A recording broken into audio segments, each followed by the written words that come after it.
Assalamualaikum warahmatullahi wabarakatuh. Okay, we will start to continue our second session for international conference.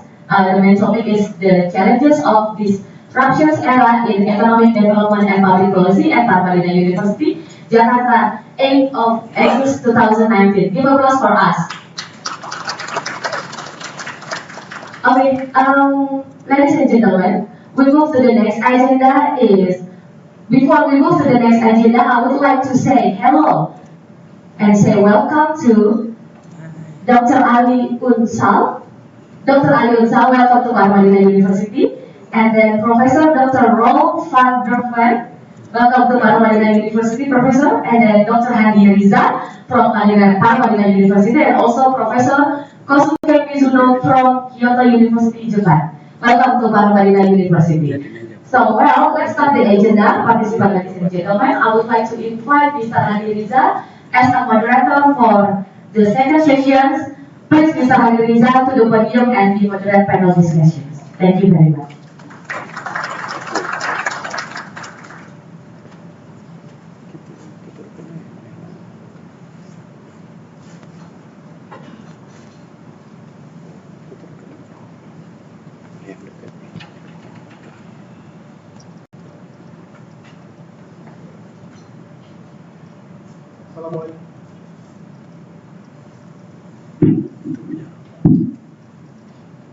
Assalamualaikum warahmatullahi wabarakatuh.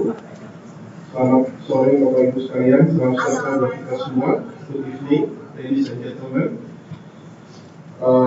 Pak Didik Jemahini, our senior economist, Dr. Tauhid, Executive Director of Indef, all of participants and distinguished speakers. Welcome to the international conference with the title The Challenge of Disruption in Economic Development and Public Policy. Now we are in the second plenary session. This program collaboration with the three institutions, Universitas Paramadina, Universitas Islam Indonesia, and Indef. In this forum, I would like to say 24th anniversary to Indef, and hopefully Indef will be more contribution to our economic development. The theme we will discuss in this session is very interesting and important for the economic, because we know that the economic disruption has changed the world economic landscape. Technological and information advance have changed everything. People just press the button on cell phone to make easy transaction, and then I think the academician and policymaker need to pay close attention to this change, especially on formulating policy and making decisions in economic development. And then I think this topic is very interesting, and I will stop the introduction and then invite all our speakers. The first speaker I will invite Dr. Ali Unsal from Mata Magazine. Please come forward to the stage, Dr. Ali. The second speaker is Professor Rolf van der Ven from the University of Amsterdam. Please come forward to the stage, and the last one is the Dr. Mizuno from the Kyoto University. Please come forward to the stage, Dr. Mizuno. I will give the first opportunity to Dr. Ali Unsal to present his paper, around 15 until 20 minutes for Dr. Ali, and we hope we will limit time, and we can close our session around at 5 until 5:30, and hopefully, please welcome to Dr. Ali Unsal to give the presentation.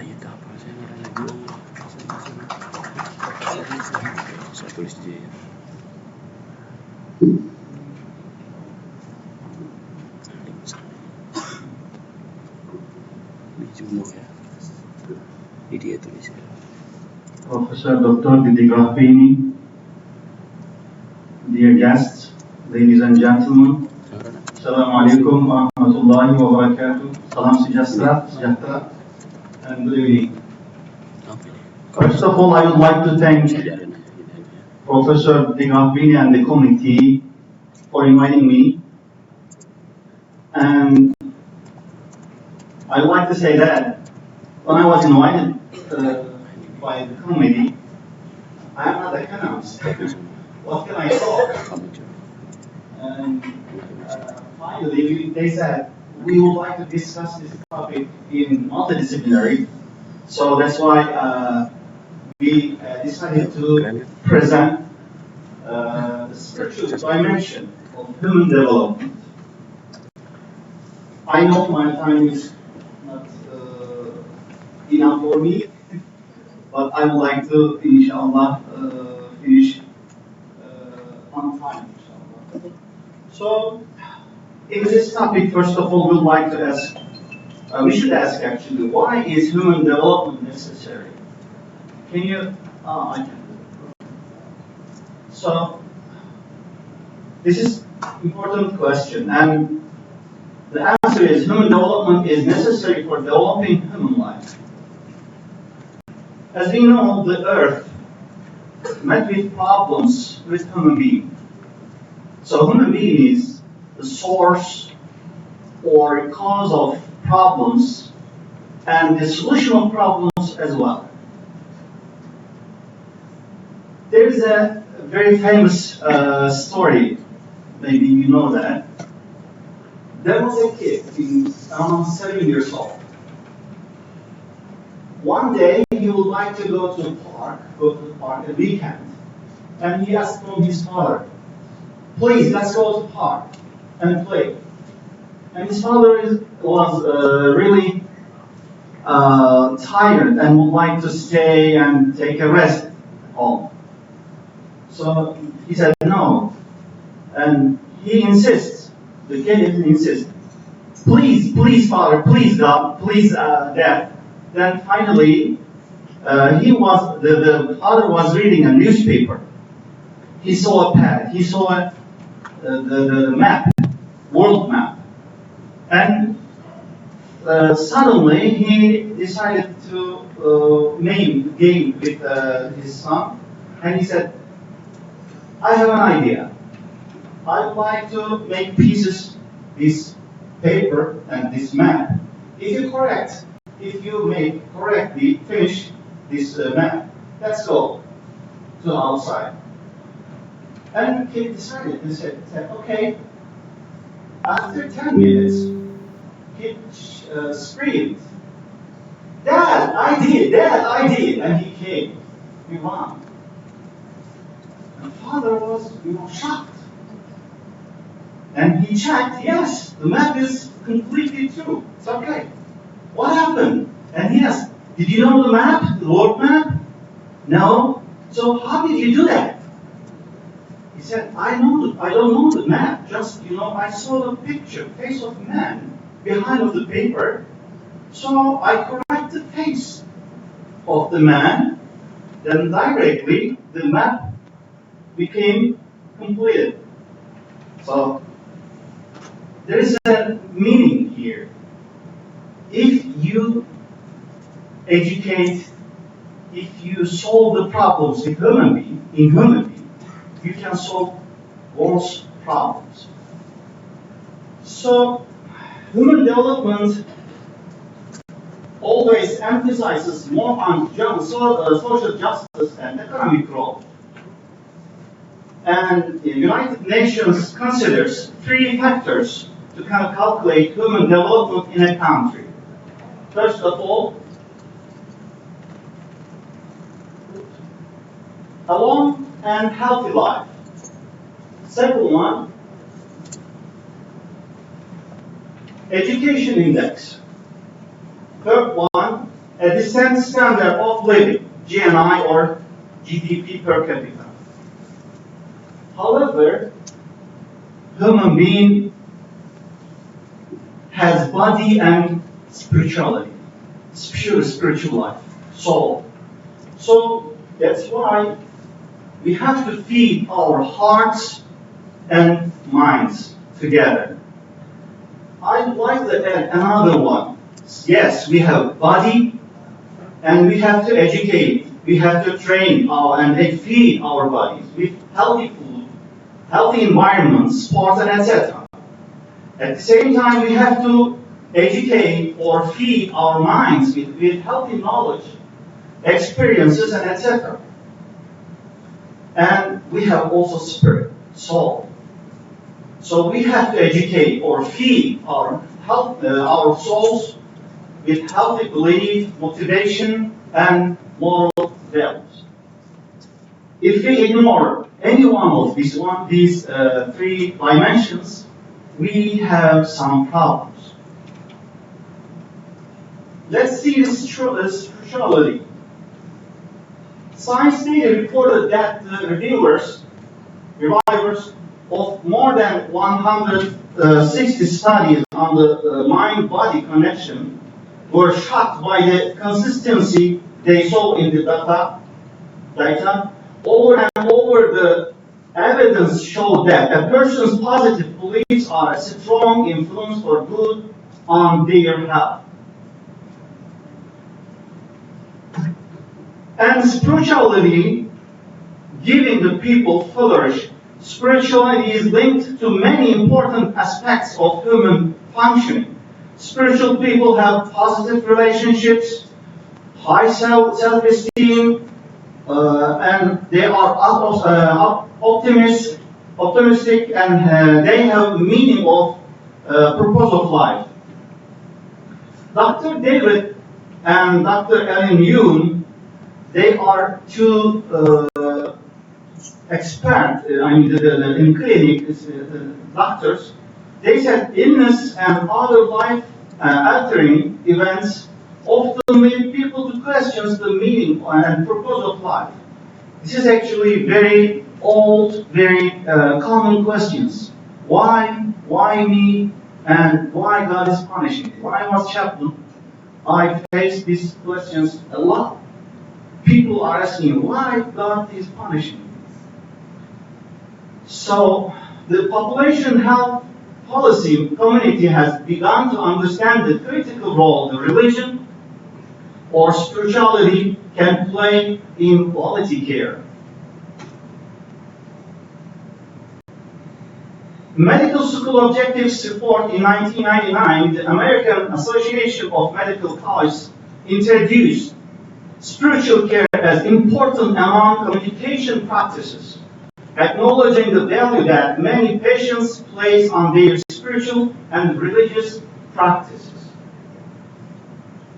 Consider how an increase in spirituality, compassion, prayer, forgiveness, and the like could drown us in positive expectations and purge negative ones, which could have a positive impact on our health.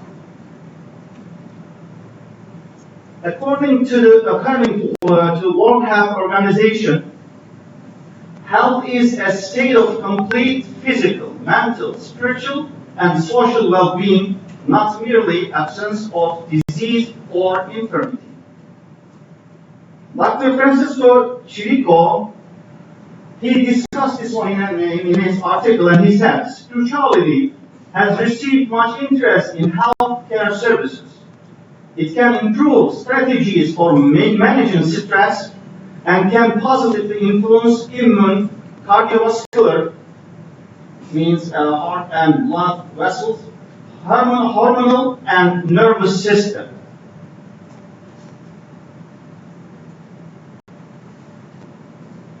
You know the very famous scholar, Alexis Carrel, he has actually Nobel Prize. He wrote a book, Man the Unknown. He mentions in his book, actually in our side, in our souls, in our deep side, we have larger world from the outside. So, and he discussed this topic, and he said, if human being focused inside of his or her side, or inside, more than outside, maybe people will be in different place now, maybe more developed. So he says we should look at our inside. So spirituality is important, and we have some common agrees, some common ideas.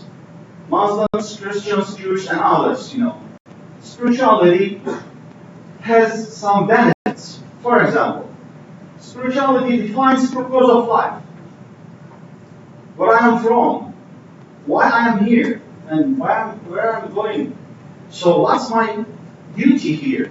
So religions or spiritualities actually explains the actual purpose of life for the person.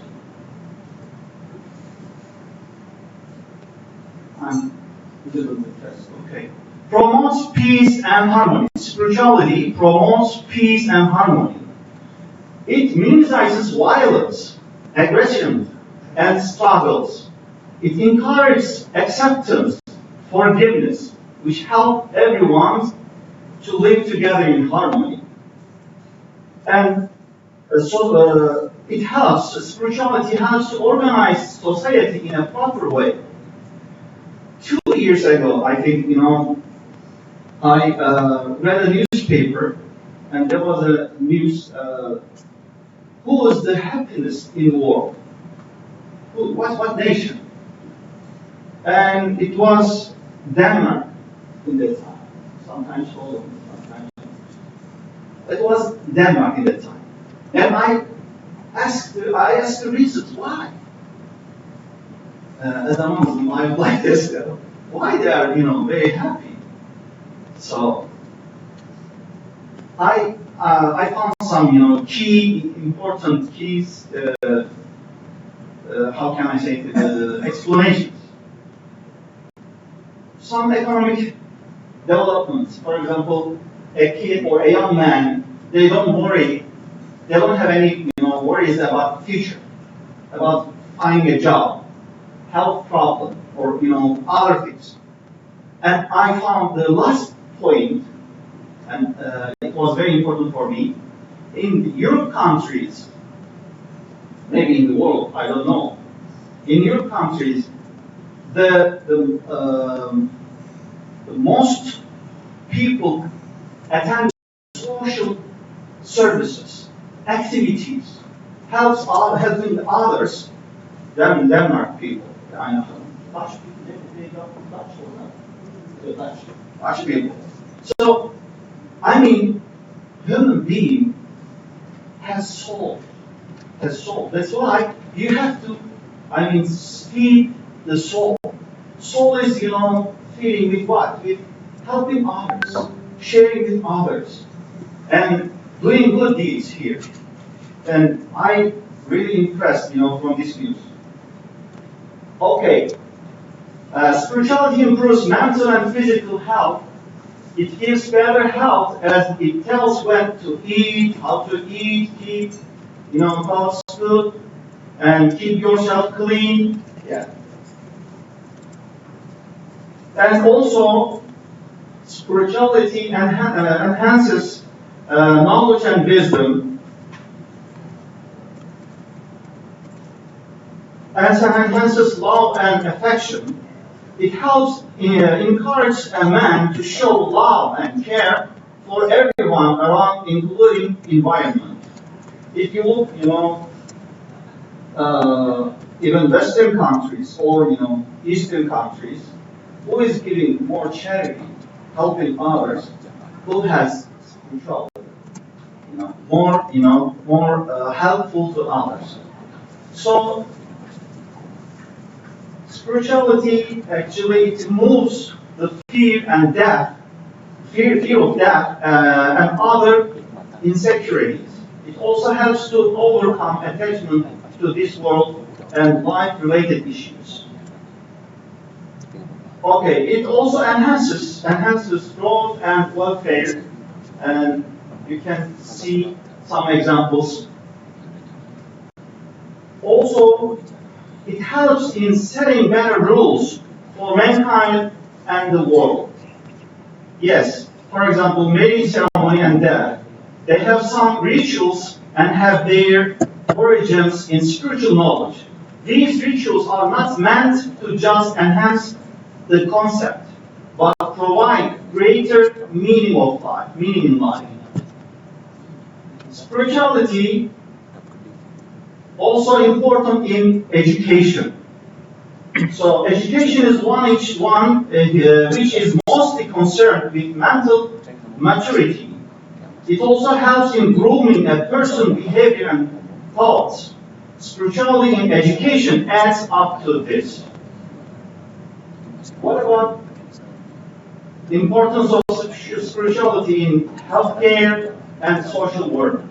Actually, I have an experience in the United States. I was a chaplain, and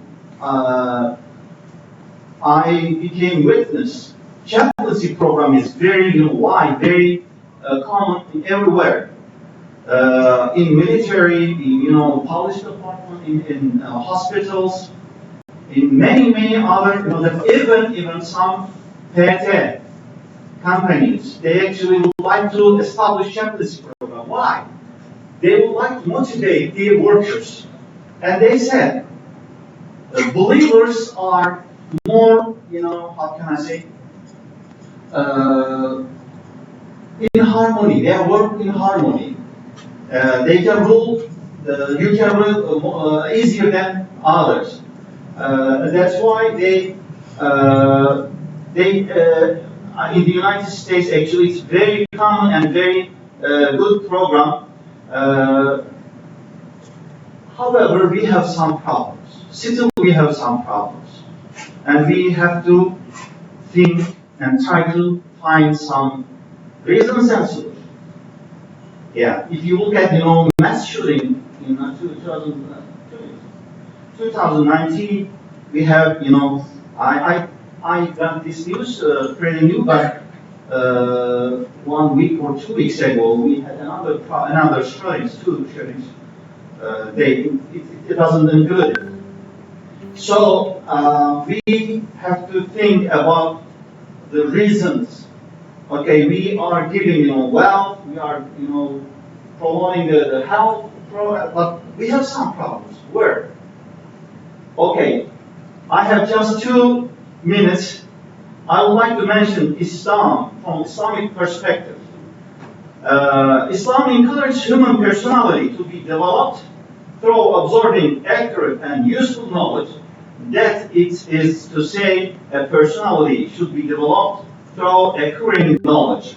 If you look at on the papers, we can see, very good knowledge, very good guidance in Quran, in Sunnah, in Hadith.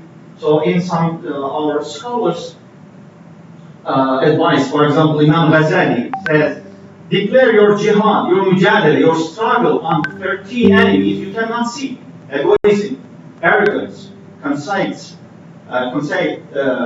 selfishness, greed, lust, intolerance, anger, lying, cheating, gossiping, and slander. If you can master and destroy them, then you will be ready to fight the enemy you can see. Yes, in the paper we have very good ideas, very good, how can I say, advices, but we need to practice. We need to practice this one. How? We should start it from schools, education. Okay, so I know my time is done. Just, I would like to mention we should not ignore our spiritual life. We have to educate our kids, our generation, with good morals, with good manners. Otherwise, knowledge or wealth and other things doesn't make them happy. So thank you very much.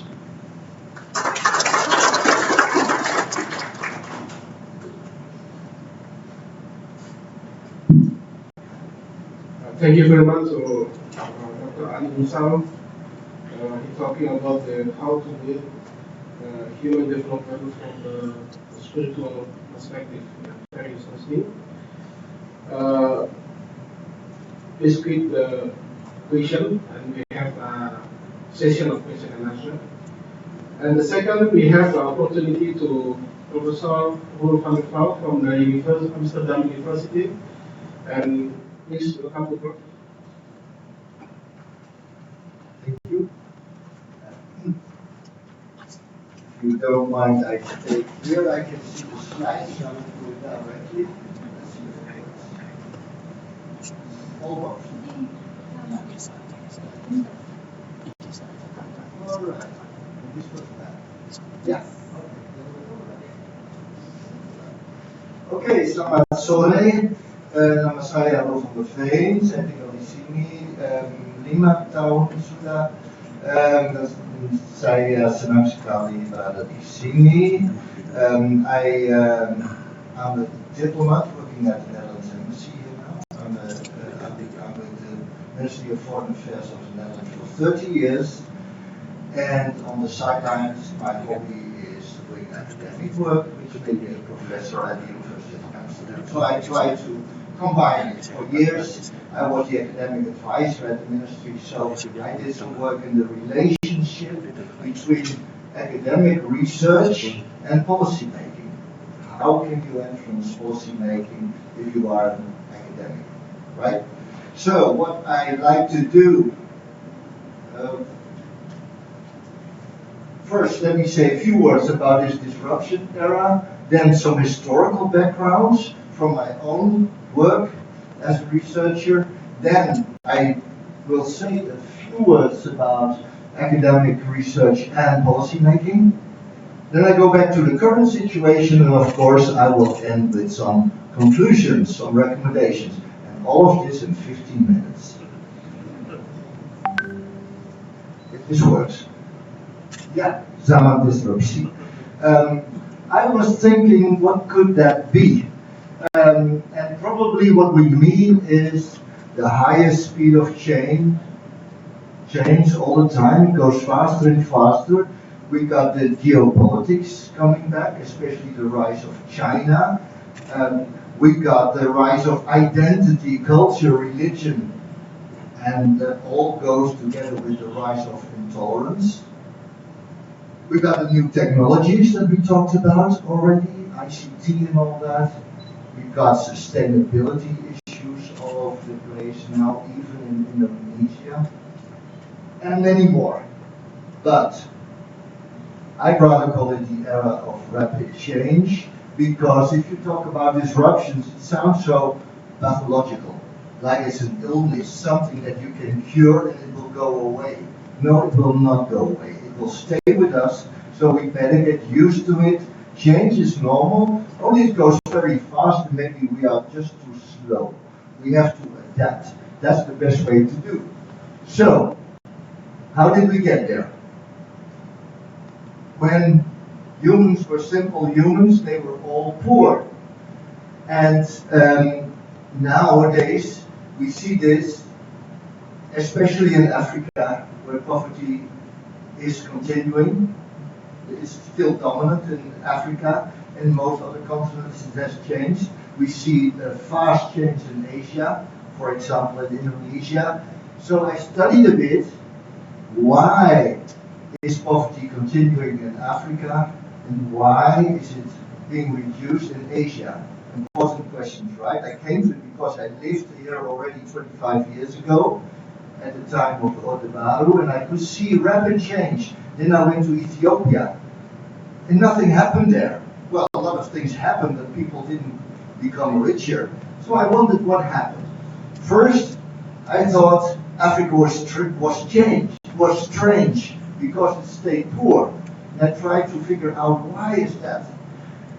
And I wrote this book, What Went Wrong with Africa, which combines history, culture, economics, social relations, international relations, all leading to development or non-development.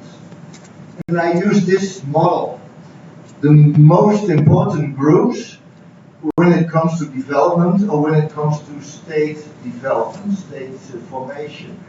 And of course in the middle there's the elite, the people who own the thing, the haves. And Then there's the big group of, well, this is in Dutch, sorry for that. This means population, let's say the poor population, or everybody who's poor. And then up there you got international actors, that's a big group. That's other countries, that's the UN, that's international NGOs, that's international companies, and so on. Anybody international who has to do something with your country. Now, what I found is if you just look at the interest of all the groups, you can pretty much explain what happens. And of course, this is a huge simplification. If you will read my book, you will get all the nuances. It's quite a big book, but I can't do that in 15 minutes. But what I can say is that the international actors is a very diverse group. They all have their own interests. It's very difficult to say something from that as driving force. The elite is much clearer. The elite, what they want in such a poor society is that it stays like that. They want to continue the status quo. Why? Because they are privileged. They have the resources, they have the money, they have the status, they get respect and all that. Any change for them is likely to be for the worst. So they want status quo. What does the population want, the poor people? Well, who cares? Their voice will not be heard.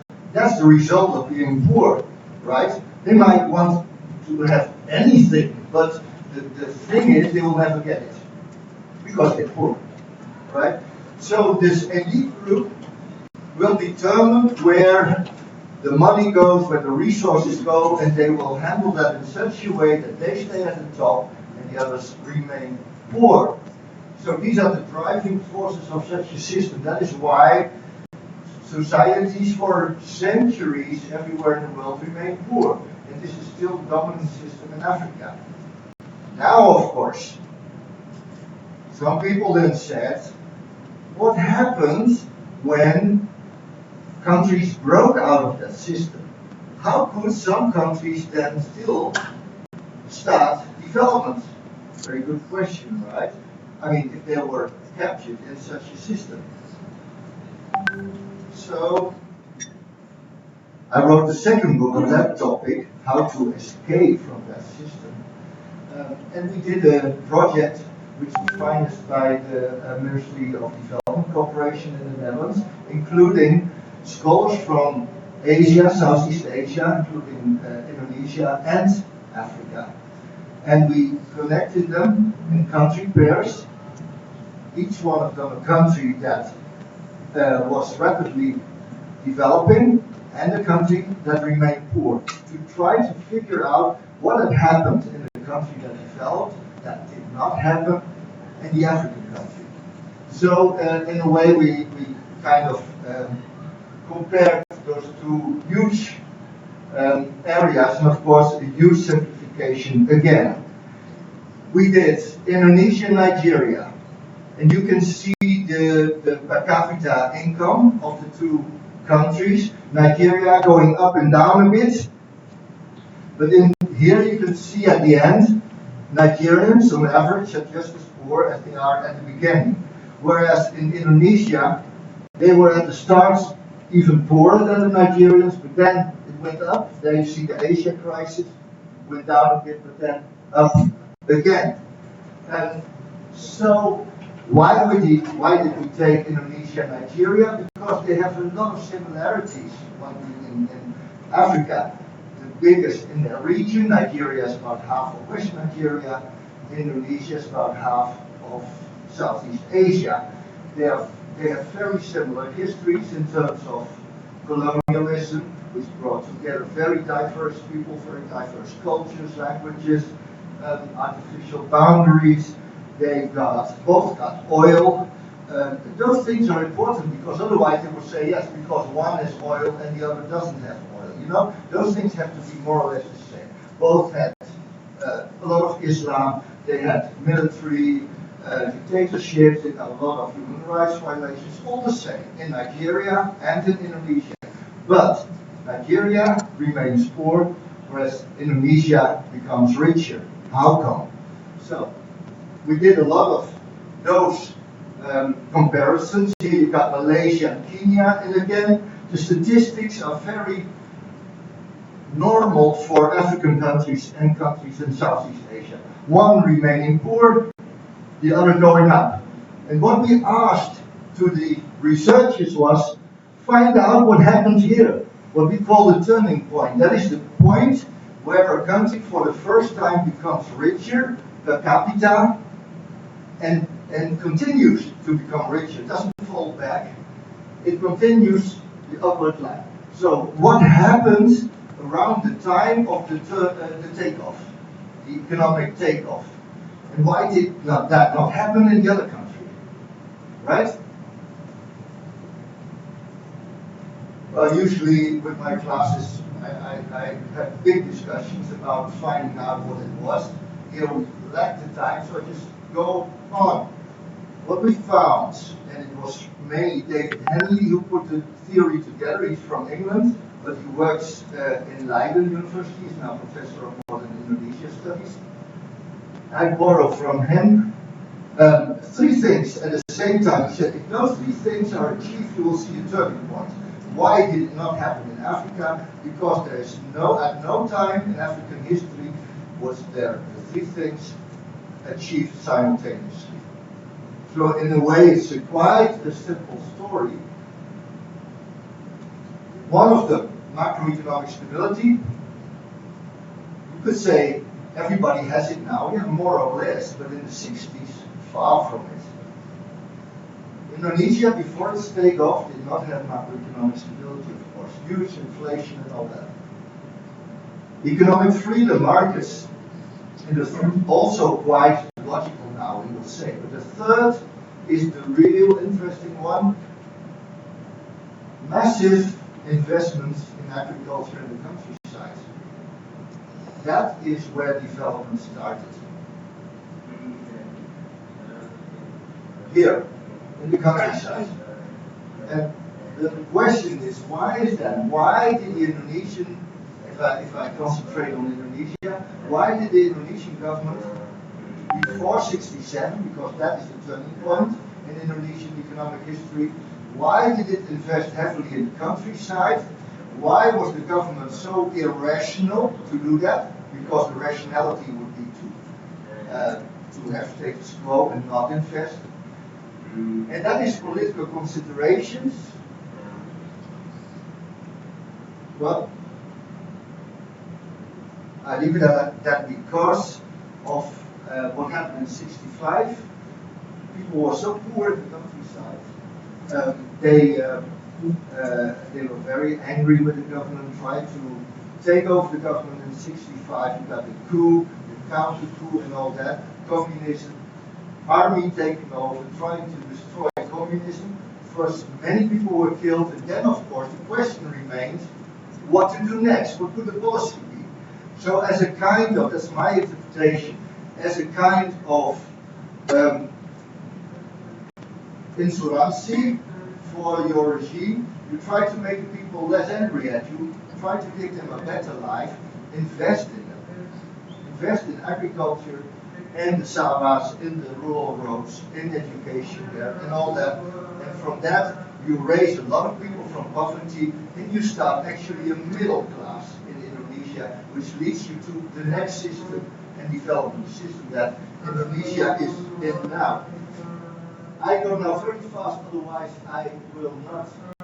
These are principles that were important. Then I will go to academic research. Will I have time for that? Just a few remarks. There's a big gap between policy making and academic research. It's not linked. It has not a natural language. Why is that? The small one in there was me, between the gap. Why is that? I got a famous quote here from John Maynard Keynes. It's an old one, but it's still valid. That the government doesn't like to be well informed. Making choices in politics is already difficult enough. If you got all the information, you will never sleep again for 1 minute and you will be unable to make choices. So they hate you researchers coming to them to tell them what they should do. So it's really very unnatural to influence policy making, to influence politicians. The unnatural thing is that they listen to you and that they will take your advice. There's no time to do this great anecdote. If somebody asks for it, maybe there's time. I will not skip it. Why sometimes it takes place? One of the things is what we call zeitgeist. It happens every now and then that people listen more to experts. For example, we don't know why that is so.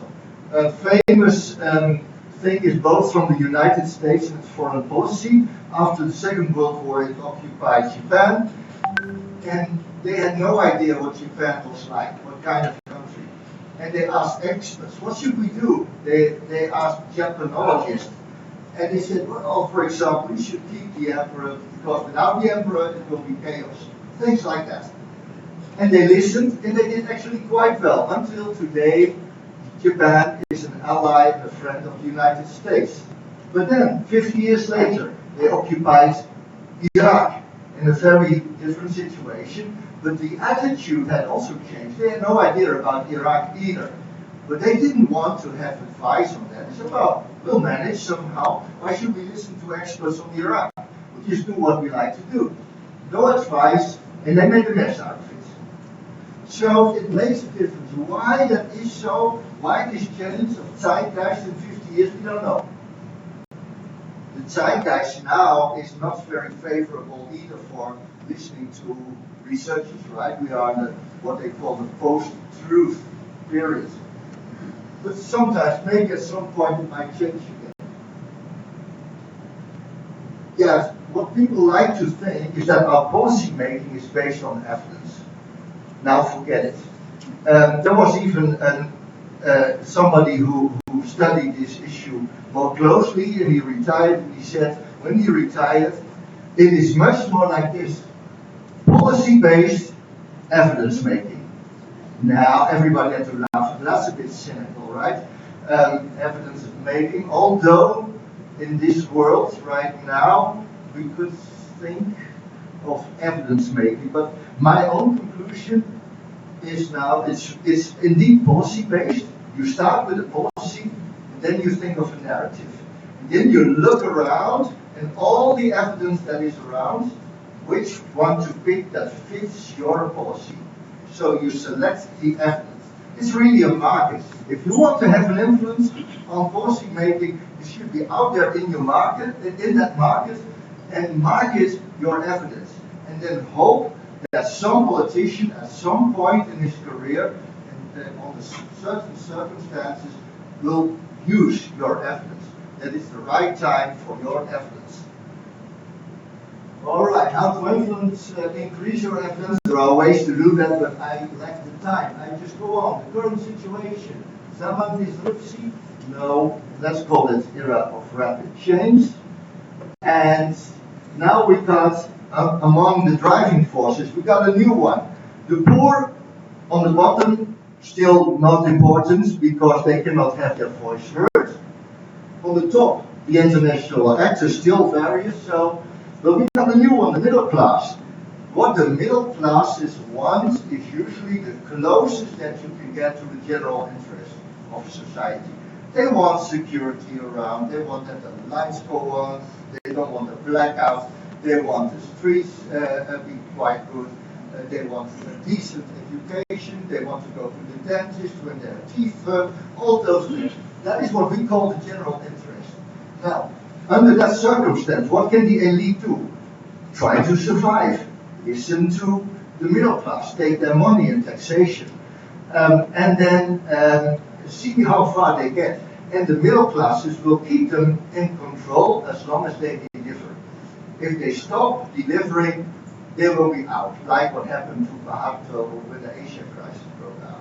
What will happen to the Chinese Communist Party when China will stop growing? That kind of thing. It's what we call riding the tiger. You, as an elite, you sit on the tiger, you keep on to the tiger goes faster and faster, and until at some point you'll be thrown off, and then it will be taken over by other people. Fragmentation of, well, I do. Strong point for Indonesia. What is proven, it has some wisdom, and Pancasila is a very good one.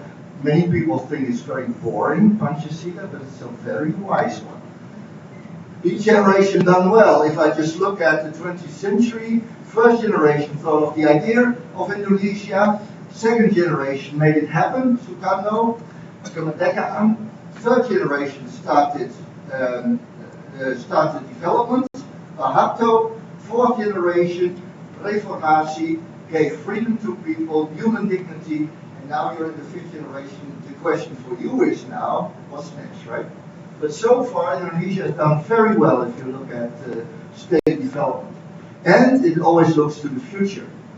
It doesn't like post-colonialism, just sitting and just what happened to us and so on. No, it takes charge of the future. And it has strategic views, especially in international affairs. The idea of ASEAN was created here. And Indonesia is very strong on the Indo-Pacific to make the whole area, which has high tension, geopolitical tension, make it into an area for cooperation under certain principles.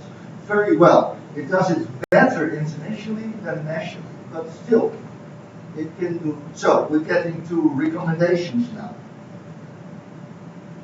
The principles of successful development in this era, well, I think it's how you deal with the challenges.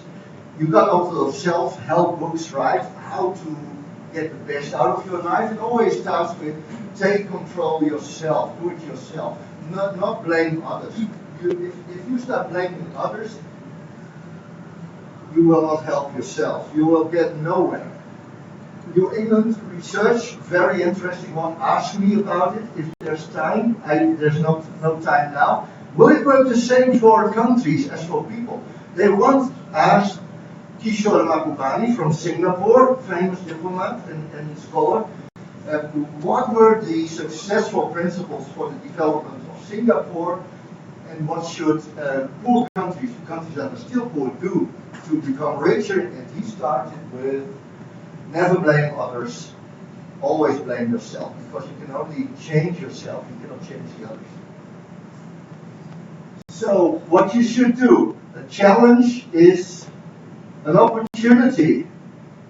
Don't talk too much about disruptions. You cannot change that. It's an opportunity for you to make something better out of it. So, what could Indonesia do, as I see it, but to become more stable and to become richer in the era of rapid change? Well, it should do something about the environment now.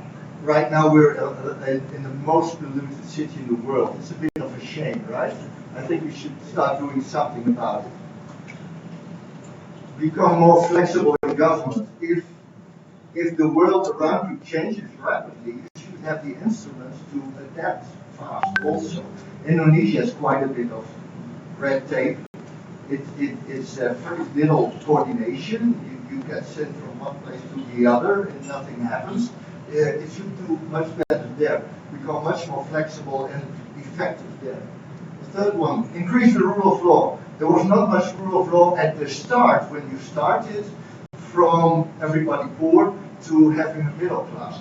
Now having a middle class, you have to be attractive for foreign investors. You have to organize your society. You can only do that through increased rule of law.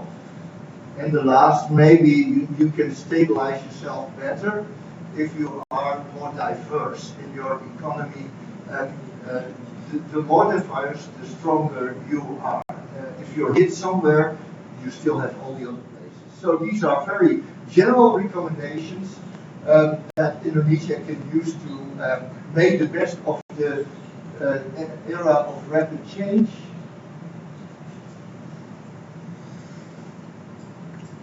Good luck with it.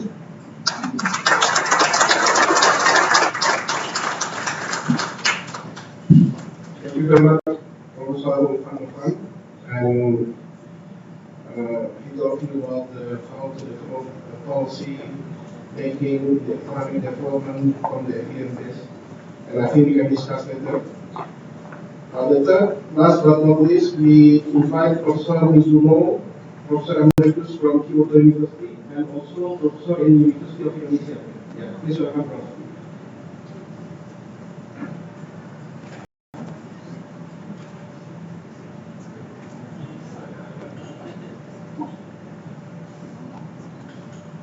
you very much for the invitation from Index. I'd like to say congratulations to the Index for 24th anniversary. In 1996, I managed Kyoto University office located in Erlangga Street. At that time, Index was located at Kartanegara, that is so near. So we meet and the discussion at that time. Di Grafini, Pak Velocity, Pak Tusani Ivy, that those people are established now. Index and now Index has developed. Index become famous and those people become big person. So I glad to see the development of Index. So in this occasion, I want to talk about Indonesian economy from the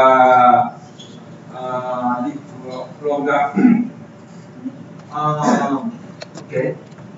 Oh yeah, palm oil development or environment point of view. What macroeconomic impact from oil palm?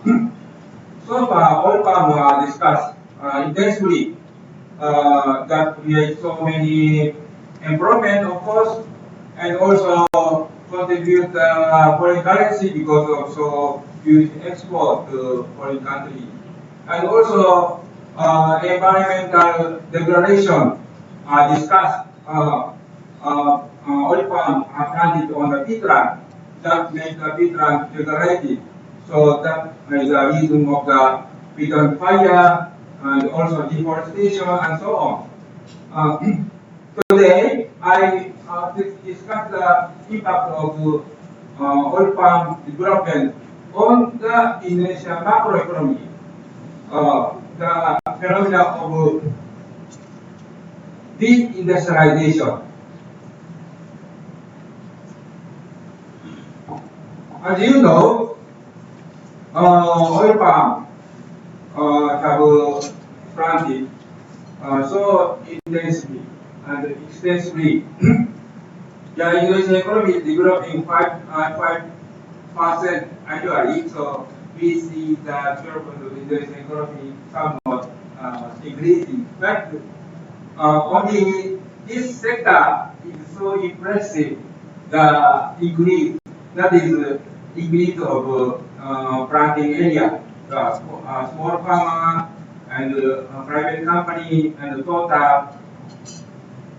The sector that increase is not relevant, and sector that is not decreasing, we don't say declining, not increasing.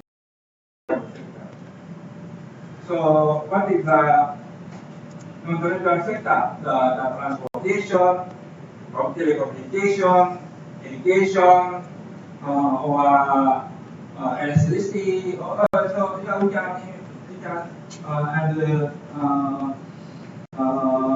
medical service, or yeah, those are non-traditional sector.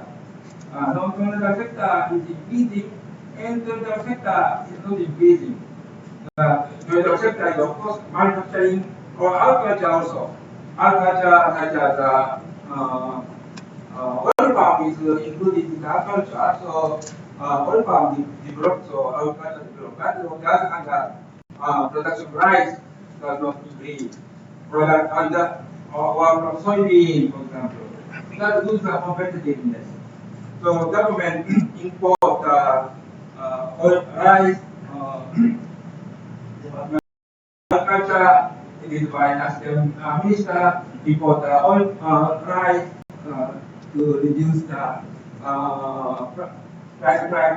domestic rice price, and also to include the political fund maybe. So this is why those phenomena take place.